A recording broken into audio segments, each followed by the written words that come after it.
Ibu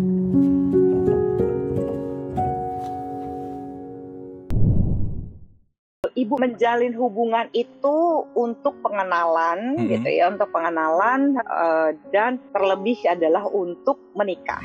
Setelah kita falling in love, setelah kita jatuh cinta, kita bisa grow in love, kita bisa bertumbuh dalam cinta bersama dengan orang tersebut. Izinkan ketika kita cinta banget sama ini orang, dia juga nggak cinta sama kita, iya udah gitu. Jangan dipaksain juga. Bisa nggak kamu keluar dari sebuah relationship yang seksnya enak tapi sebenarnya ini toxic banget? Hey, halo semuanya, lo semua lagi dengerin gue, Gary Ardian. Hari ini gue lagi deg-degan sebenarnya karena lagi pengen ngobrol sama orang yang udah Gary ikutin dari zaman dari zaman Z-Talk, terus zona anti galau. Terus baru terakhir sebelum kita ngobrol ini, Gary ngeliat di YouTube yang ngebahas soal 8 tanda cari cinta sejati. Pokoknya, Gary ya termasuk yang sering banget konsumsi kontennya beliau ini. Ini namanya Mbak Zoya Amirin, everyone. Yay, thank you. Mbak Zoya, I'm a proud Z friend today. Bayangin. Akhirnya bisa ngobrol berdua sama idola. Aduh. Aku pengen bisa kayak kamu, Ger, gitu, kutipan-kutipan hits gitu lewat buku kamu kayak aku sama anakku tuh berdua baca itu tuh kayak oh my god, kutipannya tuh kena banget ya, Mi, jelek banget. Itu sampai juga aku bilang, Mami kenapa sih nggak bikin tulisan-tulisan gitu, karena kalau lagi dinasehatin gitu anakku tuh kayak gitu ya. Oh my god, itu jelek banget tuh, Mi, kayak bukunya Gary Ardian. Oke. Itu juga salah satu kebanggaan buku kamu, by the way. Iya, ya ampun, buku saya dibaca sama Mbak Zoya gitu. Pertamanya deg-degan, right. Tapi semoga Mbak Zoya suka ya. Hari ini Mbak Zoya, Gary pengen ngebahas tentang sebenarnya kan cara memilih pasangan tuh banyak yang masih Gary sih bilangnya masih jarang diomongin gitu ya, masih banyak yang buta lah. Karena kita tuh jarang banget, Mbak, dapet pendidikan yang ngomongin soal hubungan tuh sendiri di luar akademik gitu kan. Semuanya apalagi di anak muda yang kalau misalnya dalam perjalanan hidupnya itu nggak punya role model atau nggak punya lingkungan yang sangat positif untuk mereka, ini pasti jarang banget dibahas kan. Jadinya Gary pengen tahu sudut pandangnya seorang Mbak Zoya Amirin dalam memandang gimana cara untuk bisa memilih pasangan yang tepat. Ini kita pengennya ngebahasnya untuk yang mendekati pernikahan lah. Karena kan baiknya hubungan yang dijalani sebelum pernikahan emang tujuannya itu pernikahan itu sendiri kan. Jadi kita ngomongin soal how to be mentally prepared before marriage gitu. Nah, sebelum kita mulai, sebenarnya Gary punya this or that question. Ini adalah pertanyaan yang kalau misalnya ditanyain ke orang-orang awam, pastikan jawabannya nggak bisa jadi tolak ukur kan. Tapi kalau ke Mbak Zoya, siapa tahu ini bisa jadi jawaban. Oh iya, Mbak Zoya aja ngomong kayak gitu. Kayak ujian. Pertanyaannya gampang kok Mbak Zoya. Mari. Oke, cuma 3 pertanyaan. Pertanyaan pertama, menurut Mbak Zoya, kalau disuruh milih, mendingan mencintai atau dicintai? Mendingan. This is tough question. Enggak lah, mendingan mencintai sih. Karena apa, Mbak? Because it between my control. Aku control freak. Karena kalau misalnya gini, kalau misalnya dicintai itu satu, kita itu benar-benar kalau dicintai satu kita mesti let go. Dicintai itu kita harus membiarkan orang mencintai kita dengan caranya dia, gitu ya. Kalau mencintai itu semuanya tergantung kepada bagaimana aku fulfill, aku terpenuhi. Karena aku percaya orang-orang yang bisa mencintai orang lain adalah orang yang terfulfill. Karena kita tuh biasa mencintai dengan cara kita disayang. Bener. Makanya kenapa omongan ini penting? I know like waktu tuh udah kayak orang gila banget deh bulan mencintai ini kan ya. Tapi aku tahu bahwa yang Gary mau bahas itu dan mereka-mereka yang follow Gary adalah orang-orang yang paling butuh denger ini gitu. Bener. Menurut aku. Karena kita tuh nggak pernah mampu mencintai dengan sehat kalau misalnya kita itu tidak punya pemenuhan, kita tidak terpenuhi gitu rasa sayang kita. Terlepas dari kita broken home atau enggak, kita punya masa lalu yang hancur kayak apa, kita pernah dihianati, ghosting, betrayal apapun itu gitu. Tapi untuk menjadi better person instead of bitter person gitu, menjadi orang yang lebih baik dibandingkan jadi orang yang terpaku pada kesedihan, itu susah gitu. Jadi aku pikir kalau aku bisa mencintai dengan tulus, aku pasti akan dapat cinta itu berbalik lebih besar. Tadinya kenapa aku galau karena gini, enakan disayang lah gitu, nggak usah pakai usaha. Tapi wait, kalau gue cuma mau disayang aja, berarti I don't have that capability gitu kan ya, mental ini gue akan langsung sesat gitu. Mendingan aku mencintai, berarti kalau aku bisa mencintai dengan tulus, itu udah pasti aku akan dicintai dengan timbal balik gitu, menurut aku. Gary pun kalau disuruh milih mencintai atau dicintai, meskipun sebenarnya nggak bisa memilih keduanya, Gary juga lebih milih mencintai. Iya. Karena kan kalau idealnya paketnya mencintai dan dicintai itu harus kita punya. Tapi kalau misalnya, ya kan, kalau dicintai kelihatannya kayak kita tuh pasif gitu, kayak kita tuh nggak mengupayakan sesuatu. Makanya Gary setuju. Kayak ada yang kurang gitu, kayak aduh di dalam kontrol orang lain gue. Kalau dicintai, gue mencintai aja deh gitu. Benar. Nah ini my control. Nah ini berhubungan sama pertanyaan yang kedua, masih disordered question. Mbak Zoya lebih memilih mencintai kelebihan atau menerima kekurangan? Wow, menerima kekurangan. Langsung gue jawab. Itu adalah modal paling besar ya ketika kita akan membina hubungan, apalagi pernikahan.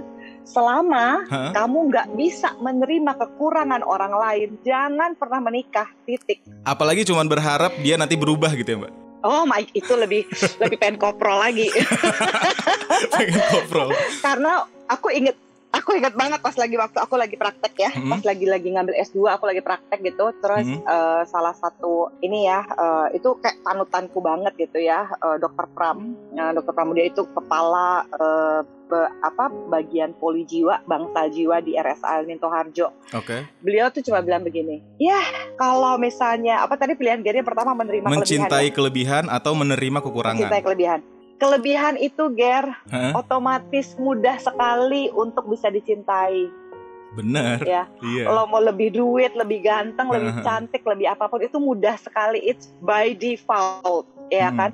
Orang yang menyenangkan itu mudah untuk dicintai. Tapi itu butuh kedewasaan, butuh kebesaran hati untuk bisa menerima kekurangan orang. Seumur hidup, bayangin aja, misalnya kita akan menikah sama dia, ya taruhlah kita sehat-sehat, kita akan sama-sama dia 50 tahun, Ger. 50 tahun menerima kekurangan orang yang sama. Dan kita nggak boleh berharap dia akan berubah. Bayangkan cepatnya gitu. Jadi selama kita nggak bisa menerima kekurangannya dia, jadi gini, misalnya, aku mau menikah dengan Gary, tapi gimana ya, Gary itu kekurangannya ABCD, itu mendingan jangan nikah. Tapi kalau misalnya gini, aku mau menikah dengan Gary walaupun dia memiliki kekurangan ini, itu bedanya jauh. Tapi sama walaupun, kalau walaupun itu ada acceptance-nya. Kalau tapi itu pengecualian. Hampir selalu orang yang mengatakan ini nggak berhasil sih dalam relationship-nya. Kata kuncinya acceptance ya Mbak ya, karena kan jadinya kita harus cari seseorang yang kekurangannya bisa kita terima. Kalau kekurangan itu masih dalam kadar tolerir kita, itu baru bisa jadi hubungan yang sehat nantinya gitu ya. Iya. Menarik. Kalau nggak jadi codependence, jadi toxic, jadi bucin, kelar lah kita. Terakhir di Solid Question, sebelum nikah, menurut Mbak Zoya seseorang itu lebih baik pacaran dulu atau nggak apa-apa deket sama banyak orang aja? Menurut aku pacaran. Kalau udah yakin pacaran. Kalau belum yakin ketemu banyak orang. Kenapa? Karena komitmen ya Mbak? Komitmen. Kalau udah tahu apa yang lo mau, udah dapat kurang lebih seperti apa, lo pacarin supaya lo jelas gitu ya mau kemana. Kan kalau dalam teorinya Lee, bahwa orang itu untuk bisa jatuh cinta kan butuh kedekatan, ya, butuh similarity, butuh kesamaan gitu, butuh kedekatan, kesamaan, gitu. Makanya ada cinta lokasi apalah gitu ya. Jadi kalau lo nggak tahu apa kesamaan yang bisa lo nikmati dalam jangka waktu panjang, kan nggak bisa kita, aduh, gue bosen nih sama Gary, gue mau putus gue mau cerai come on. Kita juga nggak bisa kayak, gue bosen nih kerjaan gue mau keluar aja dari tempat kerjaan hari ini juga. Iya kan, gitu. Bener. Jadi butuh gitu yang kayak gitu. Kalau misalnya kamu belum tahu kamu maunya apa, please kencan ya. Aku nggak bilang pacaran, kencan dengan banyak orang.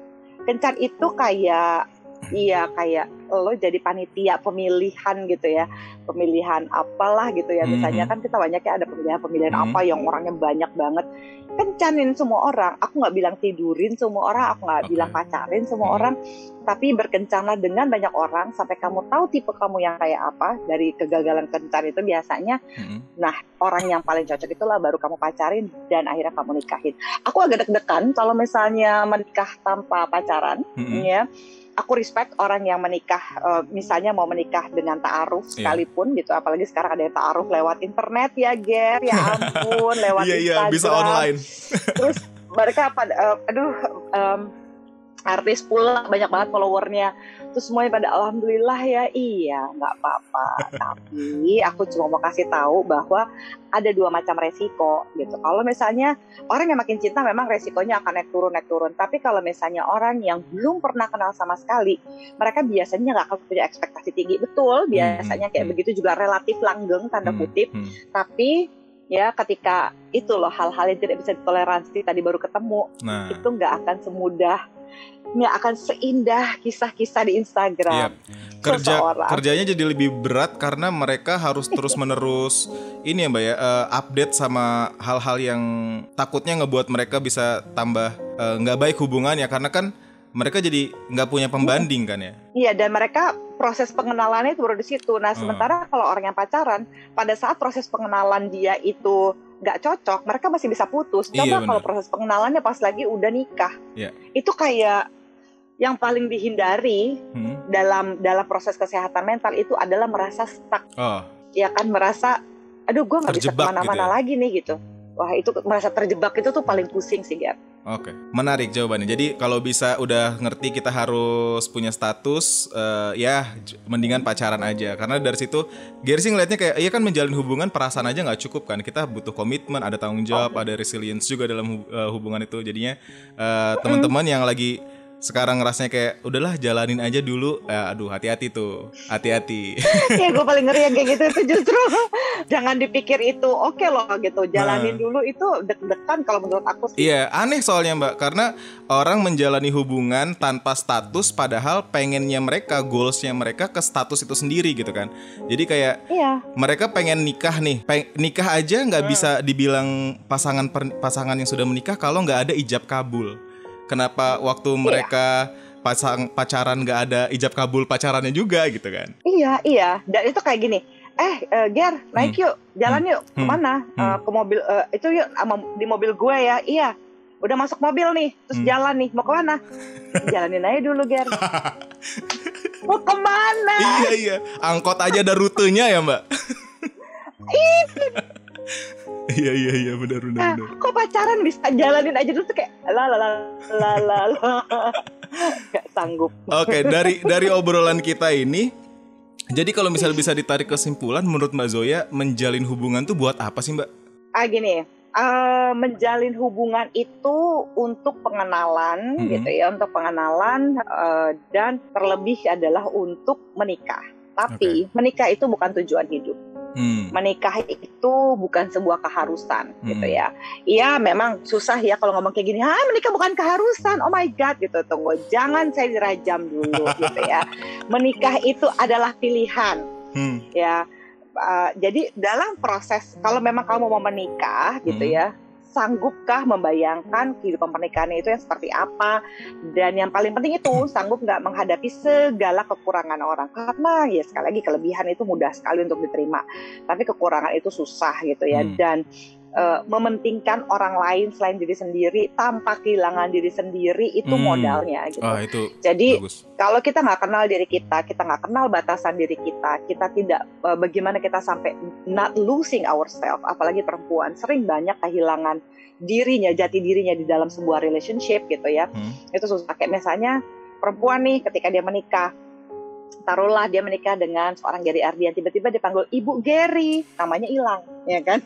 Nah, Gary misalnya punya anak, taruhlah namanya Salsa, gitu, tahu jadi mamanya Salsa, dia hampir gak pernah disebut sebagai namanya, jadi itu kan menarik. Kita makin kehilangan jati diri gitu ya. Nah, susah gitu kalau misalnya kita bisa mencintai seseorang,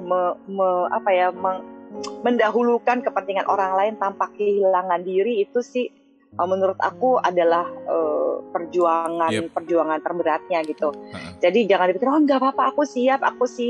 Oke. Jalanin aja pacaran dulu gitu ya. Kalau pacarannya udah bisa sehat, udah bisa berproses gitu ya, baru menikah menurut aku. Jadi aku tidak setuju dengan Indonesia tanpa pacaran. Maaf ya, kalian sucks. Data kalian itu aneh secara psikologis, sumpah aneh banget gitu. Aku merasa bahwa setiap orang harus punya kemampuan untuk memilih apakah dia mau ta'aruf atau mau tidak ta'aruf gitu ya. Setiap orang harus memiliki kemampuan untuk memberikan konsekuensi gitu ya. Nggak bisa lo mau bikin Indonesia tanpa pacaran dengan pandangan yang sesempit itu. Ya kan kalau pacaran kan rugi, buang-buang duit. Hey, kita ya pergi beli bawang ke pasar, kita milih-milih. Masa iya pasangan hidup nggak milih-milih, cuma ngelewat lihat doang gitu, like. Benar.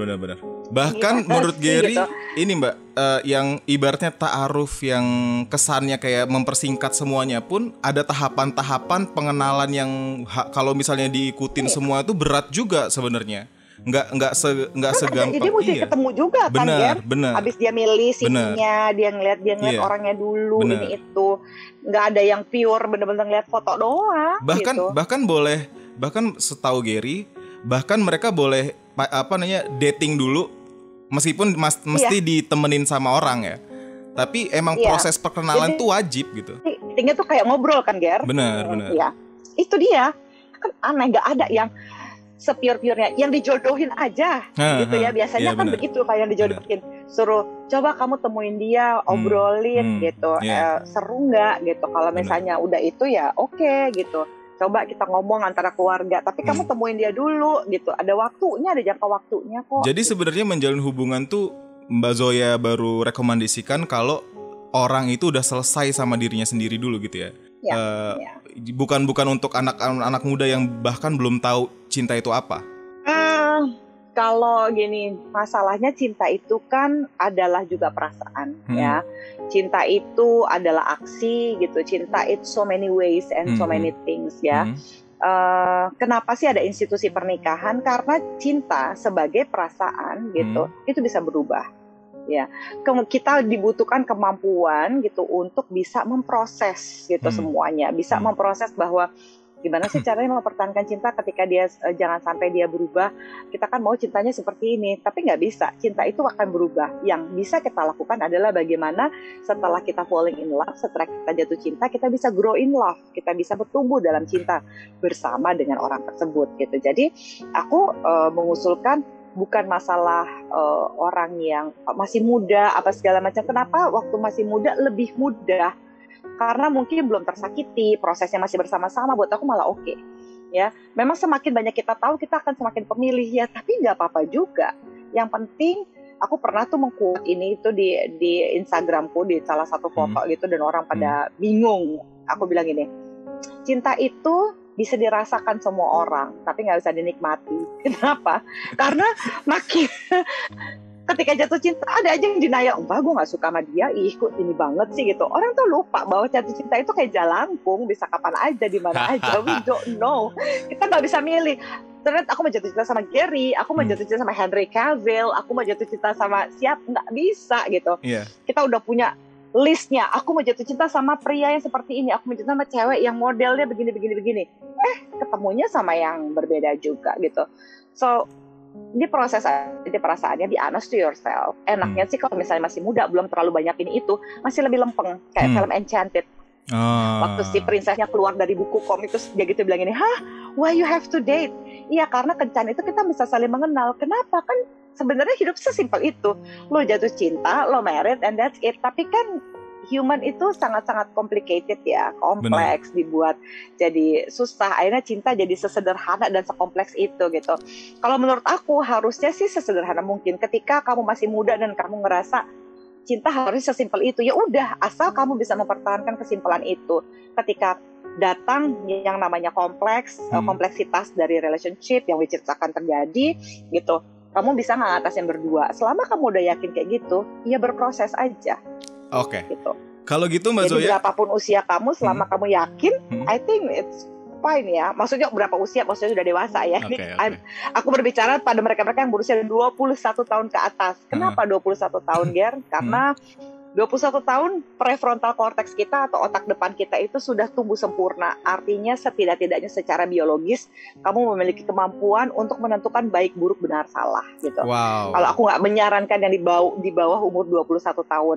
Ketika kita prefrontal cortex kita sudah mampu, kita akan punya pengalaman dan kita bisa berproses lah ke depannya. Setidak-tidaknya modalnya udah lumayan lah ya kalau 21 tahun ke atas tuh. Oke. Terus kalau gitu buat Mbak Zoya, konsep jodoh tuh kayak gimana Mbak? Kayak the one itu ada gak sih? Jodoh ada. Menurut aku jodoh itu 50% di tangan Tuhan, 50% di tangan kita. Jadi gak 100% di tangan Tuhan ya? No, gak 100% di tangan Tuhan. Aku percaya gini, Tuhan itu memberikan kesempatan pada kita untuk bertemu.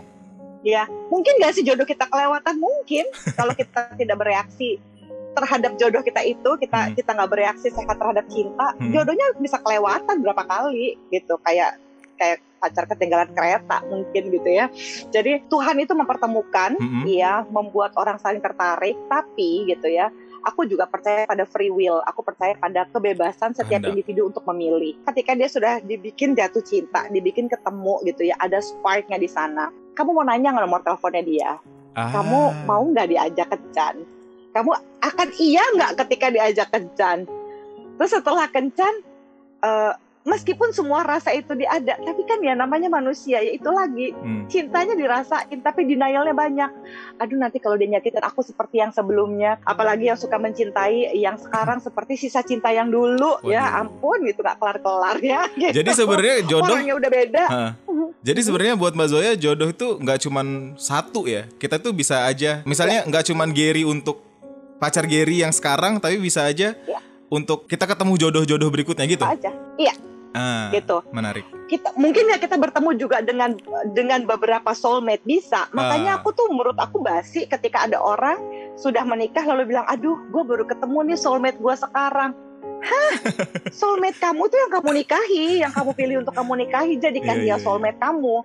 Ketika kamu ada orang yang perasaannya lebih kuat, itu bukan perasaan cinta yang sesungguhnya, itu adalah novelty, itu adalah sesuatu hal yang baru.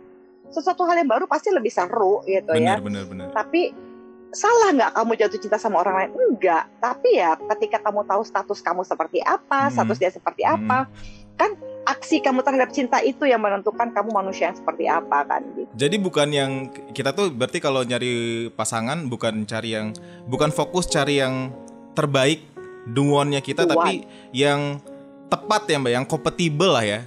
Iya. Nah, Gary setuju yang kompatibel aja gitu.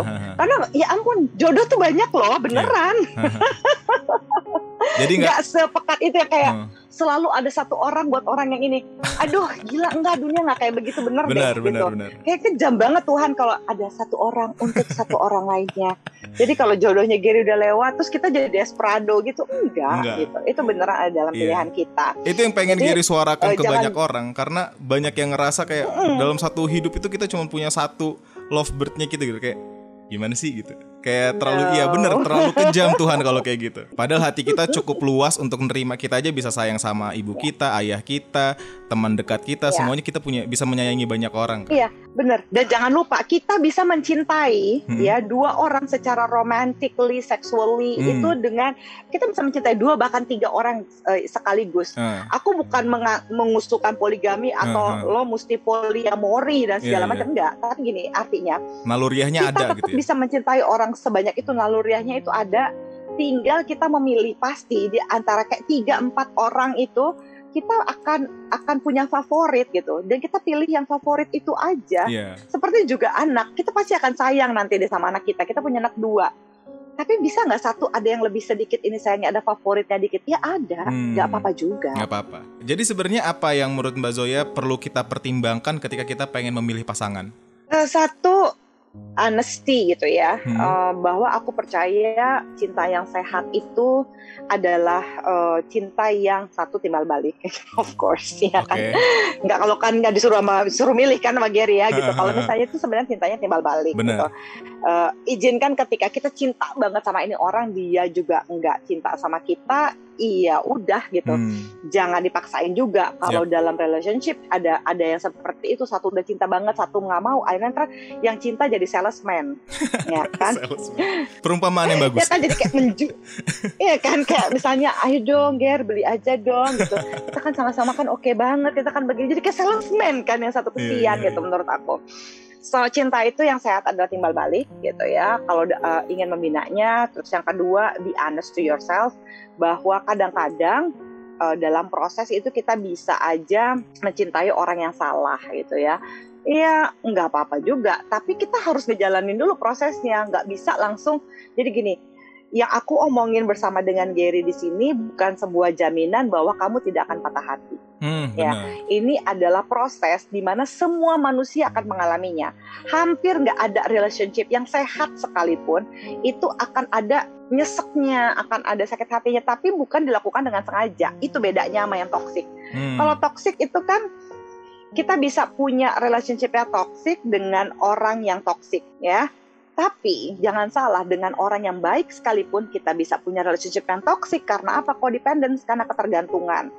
Karena ya salah satunya itu jadi salesman lebih cinta daripada yang lain gitu ya. Jadi memang harus ada kesetaraan dalam hubungan yang sehat menurut aku. Kesetaraan gender ya, penghargaan bahwa bukan hanya dua-duanya laki-laki harus menghargai perempuan, perempuan menghargai laki-laki gitu dalam konteks heteroseksual menurut aku. Jadi ketika dalam relationship kamu tahu kamu bisa menjadi versi terbaik dari diri kamu, ya kamu jadi bisa menjalani hidup dengan lebih in general ya, lebih happy gitu ya. Terus kamu punya keseimbangan gitu antara teman-teman, pacar, keluarga gitu ya. Ya dalam konteks normal ada orang bilang, tapi keluarganya kan ini begini, keluarganya itu banget. Oke, gak apa-apa, tapi semuanya minimal ada keseimbangan itu. Terlepas dari drama-drama di dalam kehidupan ini, drama pertemanan lah, drama apa, karena orang yang sehat adalah orang yang mampu membina relationship-nya dengan keluarganya, dengan teman-temannya gitu ya, dengan pacarnya gitu ya, dan dia juga sanggup gitu dengan menjalani karirnya dan apa segala macam. Nah, proses-proses ini gitu yang sebenarnya membuat relationship itu jadi bertahan gitu ya dalam setiap level kesulitan masalah yang akan mereka hadapi nantinya, dan mereka jadi bisa bersenang-senang gitu ya. Jadi menurut Mbak Zoya menjalin hubungan tuh baiknya gimana? 50-50 kah? Atau 100-0? Atau 70-30 nggak masalah atau gimana? Atau 100-100 harus keduanya? 100-100 Ger, menurut aku. Kita nggak bisa tanggung-tanggung. Kalau kita mau punya relationship terus kita berharap ya udah ya gue maju, kalau lu juga maju ya, gue segini, kalau segini, itu namanya hitung-hitungan ya. Take it for granted gitu ya. Jadi kalau dalam masuk relationship gitu ya, makanya kenapa harus pacaran dulu, kenapa harus belajar investasi emosi yang sesuai dulu pada saat pacaran. Pada saat udah membina hubungan, apalagi menikah, kita harus ngasih 100%, gak bisa kita hitung-hitungan lagi kalau udah nikah, gitu menurut aku. Udah pasti gagal. Gitu ya, aku ingat ada cowok waktu itu aku pernah pacaran kayak ya ampun 100 tahun lalu kayaknya tuh. Terus cowok tuh bilang begini, ya itu zaman-zaman itu udah kelar kuliah kayaknya deh, jadi udah mulai lumayan serius gitu ya relationshipnya. Terus dia bilang, wah aku tuh naksir kamu Zoe dari SMP kalau nggak salah. Wow. Masa gue gitu kan ya, sabar banget. Oh iya, bahkan sampai aku udah divorce. Oh ya aku udah divorce itu, aku udah lulus S2 divorce. Dan dia bilang, hah lu jadi bener-bener literally nunggu jandanya gue. Gue bercanda begitu. Tapi lu nunggu jandanya gue, wow gitu ya. Sudah kasih lihat semua foto-foto dari kita reuni, dari kita masih sama-sama SMP sampai kita reunian, sampai aku udah kuliah gitu ya. Terus aku ambil S2 sampai segala macam. Wah serius banget gitu ya. Terus tapi dia bilang begini, aku kan pikir ya kalau misalnya udah sampai segitu naksirnya dan akhirnya kita bisa deket gitu kan, ya harusnya kan wah dream come true gitu ya. Dia malah bilang begini, ini kayak pembelajaran gue tuh kayak ketawa banget deh. Dia bilang gini, Zoe, tapi gue gak bisa cinta sama lu 100% ya. Waduh. Aku gitu kan, why? Iya, karena gue pernah sayang banget sama orang 100% dan dia ngebohongin gue. Dan gue gak bisa jatuh cinta sama orang lagi kayak gitu. So gue bilang gitu, lo gak rela untuk menjadi rentan, lo gak rela untuk menjadi vulnerable. Gak bisa gue se-vulnerable itu lagi. Terus gue bilang, so gini, dia salah banget sih ngomong sama psikolog kayak begitu ya. Gue bilang gini, jadi gini ya, let me rephrase.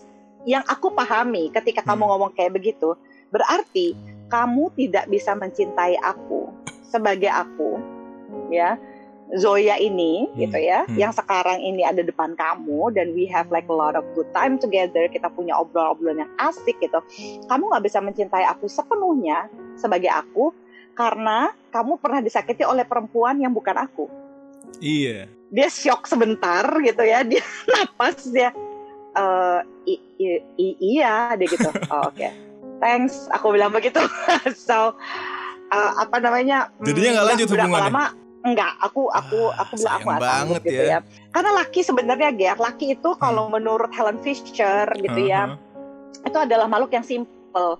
Kalau dia suka, dia akan ngejar, dia akan melakukan segala cara gitu ya untuk bisa bersama dengan kita. Benar. Kalau memang aku adalah seseorang yang dia katakan dia sangat-sangat cinta dan dia kejar, dia sebel waktu gue nikah, akhirnya dia tunggu jandanya gue, sekarang gue udah single, dia begitu, kayak segini aja perjuangan hidup lo, gue mau dikasih sisa cinta dari orang lain yang gue nggak nyakitin lo seperti dia. Kita lagi berproses, tapi dia udah menjanjikan bahwa dia nggak mau mencintai aku sebagaimana aku apa adanya. Aku nggak minta dia berapa persentase, gimana sih cara dia ngukurnya, gue juga nggak ngerti ya.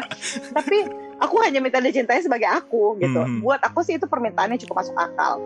Dan aku nggak mau dia merubah demi aku mau dia berubah demi kebaikan dia gitu. Betul. Jadi kalau sampai dia bilang begitu, ya abis aku lagi udah kencan sama orang lain, aku udah dekat, terus dia aku mau deh mengusahakan ini lagi. Enggak, udah telat sayang. Aku udah gak nafsu juga. Dia waktu itu mungkin belum sadar ya Mbak ya.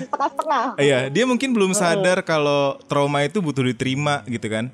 Jadi kayak dia masih nganggep hidup di masa lalu juga jadi kesannya kalau kayak gitu kan. Gila ya, berarti lo bayangin tuh. Ya berarti kan tetap kan pikirannya dia, ininya dia masih sama perempuan yang lama itu. Nah apapun yang dari perempuan lama itu nanti akan ke-trigger dong ke aku, kan it's not fair menurut aku gitu. Harusnya aku mau dicintai dulu sebagai aku mau kalaupun kita marahan karena kesalahan kita gitu ya. Of course aku juga punya beban gitu. Aku juga punya baggage gitu ya. Mau namanya Prada, Louis Vuitton kah, Christian Dior, tetap ya baggage is baggage gitu kan ya. Jadi beban-beban masa laluku, apapun itu brandednya juga, aku bilang sama dia, honestly, misalnya gini, aku pernah menghadapi pernikahan dengan betrayal, kamu kan belum pernah menikah, aku bilang begitu. Jadi aku tahu apa tuh triggerku gitu ya. Nah supaya aku tidak secara otomatis memarahi kamu karena triggerku, aku akan kasih tahu ketika aku ketakutan nih. Aduh, dulu ketika mantanku begini-begini biasanya mulai selingkuh, aku takut nih sekarang. Buat aku fair dong gitu. Aku juga punya ketakutan itu, tapi aku bersedia untuk berproses, untuk tidak melihat dia sebagaimana mantanku gitu ya. Jadi ketika dia punya gerak-gerik similar yang sama, yang dulunya itu adalah potensi untuk betrayal gitu, aku akan omongin. Aku janjiku udah sampai segitu amat. Maksud gue, ya udahlah ya gitu. Itu kan fair gitu. Dia malah langsung matok gitu.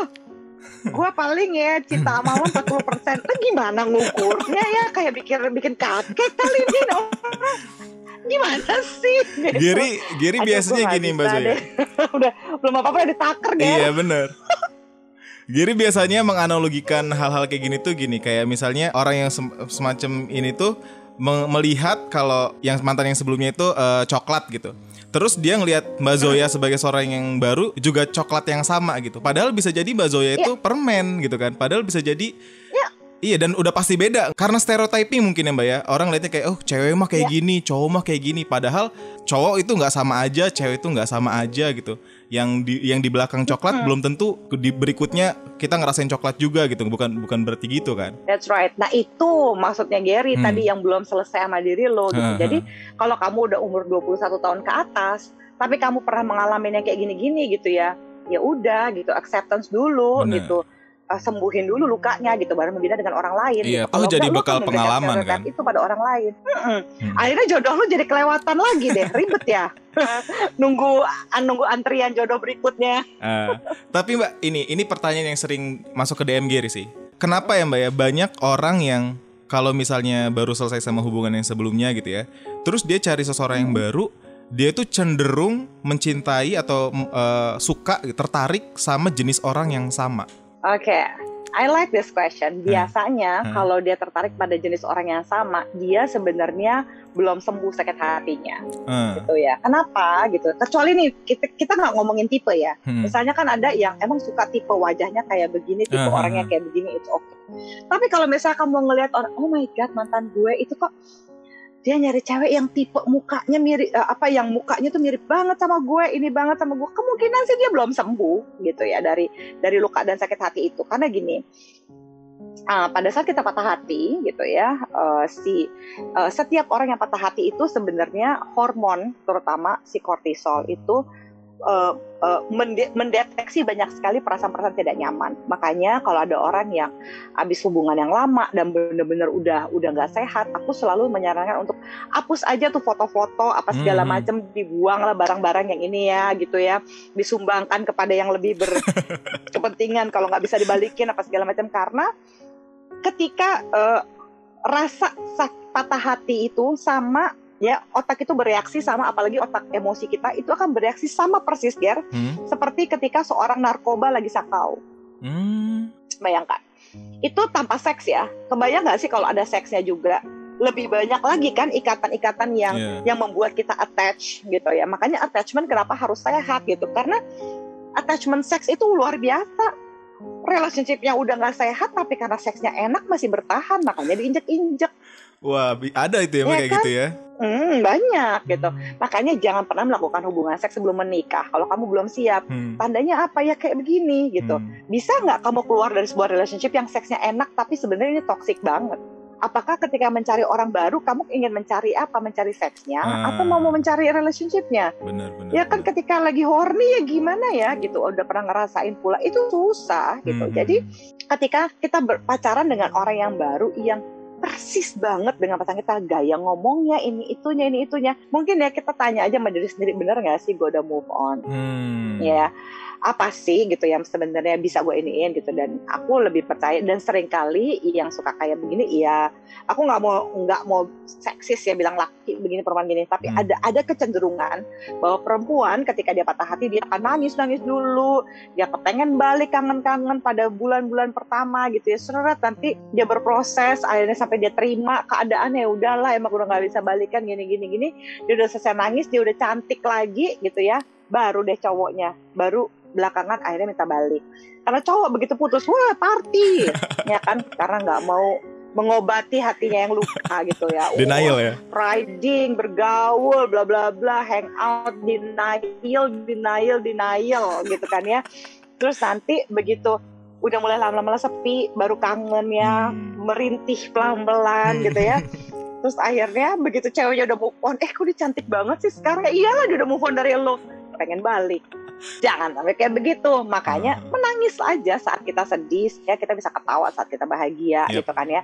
Memang kalau lagi baru pisah nggak apa-apa nangis, banyak laki-laki yang nggak mau memproses itu. Jadi kalau sampai kamu pacaran, baru putus pacaran dengan orang yang terlalu mirip, tanya aja jujur sama diri sendiri, ini lo beneran suka sama dia atau pengen nunjukin bahwa lo lebih laku jadian sama orang ini, apa pengen pembuktian, atau emang benar-benar bisa move on, apa ini emang tipe kamu atau apa gitu. Itu aja, tanya sama diri sendiri. Karena kebanyakan yang biasanya kayak begitu, waduh mirip banget sama mantannya, gaya ngomongnya ini itunya, jangan-jangan lo move on gitu. Oke. Tadi Mbak Zoya sempat mention vulnerable, gimana kita itu dalam sebuah hubungan tuh harus punya kemauan untuk rapuh gitu. Karena ini. ya kan? Karena sebenarnya bener nggak kalau Gary bilang ketika kita ngejalin hubungan sama seorang itu, kita itu sama aja kayak memberikan kuasa kepada dia yang punya kemampuan untuk menghancurkan hati kita. Ya, bener ya, Mbak? True. Makanya salah satu tanda kita kesiapan membina sebuah relationship, apalagi pernikahan, ya menurut aku salah satunya adalah kamu harus mampu untuk merasa rentan. Terus terang itu hal yang sulit banget gitu ya. Apalagi perempuan-perempuan kayak aku yang sangat-sangat Wonder Woman gini ya gitu. Untuk merasa rapuh tuh susah. Makanya kalau dibilang gini, wah kalau udah perempuan-perempuan yang strong, apalagi ya perempuan berkarir gini gitu, susah dapat laki. Bukan masalah susah dapat laki mah banyak gitu ya, bisa terkapar di bawah kaki kita. Cuma masalahnya untuk merasa vulnerable tuh susah banget beneran. It's my kami itu teman-teman aku kan juga sama-sama strong woman gitu. Kita nggak bisa sama perempuan ya gitu ya. Standar nggak bisa. Kita temenan sama yang pasti yang kayak begitu juga biasanya. Karena ya kan kita kan akan temenan sama yang bisa ngomong kalau nggak bisa Zoe lu salah tak gitu ya, nggak ngomongin gue di belakang gitu, tapi bilang aja everything di depan. Nah kadang-kadang kita mesti saling mengingatkan gitu, kita jangan sampai kita mengemasculated laki-laki gitu ya, jangan sampai kita ini, karena menurut aku saat dimana aku bener-bener ngerasa sayang dan ngerasa cinta adalah ketika aku nggak being control freak gitu ya. Aku benar-benar bisa merasa vulnerable and safe at the same time. Nah itu dia. Jadi ketika aku hanya merasa rentan, aku tahu aku sedang berada di dalam toxic relationship. Aku sedang mencintai, waktu itu ada mantanku yang narsistik juga kan gitu. Terus aku bilang wow gitu ya, karena aku merasa vulnerable tapi kok dia memanfaatkan semua vulnerability aku untuk menyerang aku gitu. Aku belajar bahwa ternyata yang saat itu ketika aku vulnerable aku merasa aman karena dia ngejaga vulnerability itu. Dia nggak memanfaatkan untuk menyerang balik aku. Benar. Dia nggak memanfaatkan kelemahanku itu untuk ketika aku sedang terbuka, aku sedang open gitu. Dia tidak menyakiti aku balik. Wow. Kalaupun dia menyakiti itu bukan karena sengaja, Ger. Yap, Giri setuju banget dan kayaknya Giri bakal tutup podcast yang di Spotify ini dengan kalimat Mbak Zoya barusan. Mungkin Giri bisa nambahin gini Mbak. Giri sering bilang jatuh cinta kan adalah kepada siapa kita bersedia patah hati. Jadi ketika memutuskan untuk mencintai, di satu pula kita itu menyediakan hati kita untuk disakitin. Jadi kita tuh harus berhati-hati untuk memilih yang benar-benar baik, yang sadar kalau dia punya kemampuan buat hati kita hancur dan berantakan, tapi dia memilih untuk tidak melakukannya. Yes, cakep. Gue jadi writer Keren. Oh iya, jangan lupa teman-teman, Mbak Zoya juga punya podcast di Spotify namanya Zozo Lab sama Mbak Zola ya. Siapa? Bener ya Mbak Zola ya? Iya, Zola. Abis ini bisa dicek buat dengerin petuah-petuahnya, dan kalau di sana lebih ke 21 ke atas sebenarnya, tapi juga ilmu yang bagus dan menurut Gary harus kita milikin, apalagi persiapan pernikahan. Semoga podcastnya berguna. Makasih Mbak Zoya udah ngobrol-ngobrol sama Gary di Spotify sekarang. Amin. Gary sangat menghargai waktunya yang sibuk dan semoga ini bisa berguna buat teman-teman semuanya. Oke? Bye Mbak Zoya. Bye.